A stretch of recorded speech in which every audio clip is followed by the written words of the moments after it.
આજે કડવું સત્ય બોલવું છે.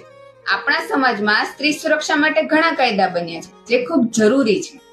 પણ શું તમે જાણો છો આજ કાયદાનો સમાજમાં કેટલો દુરુપયોગ થઈ રહ્યો છે? અને ઘણા લોકો માટે તો એ બિઝનેસ બની ગયો છે. ઘણા કિસ્સાઓમાં જોવા મળી રહ્યું છે, લગ્ન બાદ તરત જ ખોટા કેસો કરી આજીવન એલિમની એટલે કે ભરણ પોષણના નામે પતિ પાસે મસ્ત મોટી રકમ અને ઘર મિલકતની માંગણી કરવામાં આવે છે. અને દુઃખની વાત તો એ છે કે આટલી મોટી રકમ પડાવ્યાના અમુક સમય બાદ એ સ્ત્રી બીજે લગ્ન કરીને સેટલ થઈ જાય છે, જ્યારે પુરુષ ત્યાંનો ત્યાં જ રહી જાય છે. અને તેની પાછળનું મુખ્ય કારણ એક જ છે, જે આજીવન એલિમની ચૂકવવા માટે તેણે દેવું કર્યું છે તે ભરપાઈ કરવામાં જ તેની જિંદગી વીતી જાય છે. તો શું આ પુરુષ સાથે અન્યાય નથી?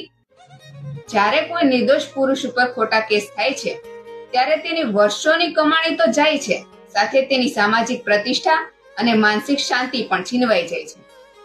કાયદો રક્ષણ માટે હોવો જોઈએ, કોઈને લૂંટવા માટે નહીં. ન્યાય એક પક્ષ માટે ના હોવો જોઈએ, ન્યાય સત્ય માટે હોવો જોઈએ. જો આપ માનતા હોય કે આ પુરુષ સાથે થતો અન્યાય અટકવો જોઈએ, તો આ વિડીયોને વધુમાં વધુ લોકો સુધી શેર કરો અને જાગૃત બનો. વધુ માહિતી માટે આપ અમારી સંસ્થા લોકહિત કલ્યાણ ચેરિટેબલ ફાઉન્ડેશનનો સંપર્ક કરી શકો છો, જેનો સમય રહેશે 11 થી 5, જેની ખાસ નોંધ લેવી. આભાર. જય હિન્દ, જય ભારત.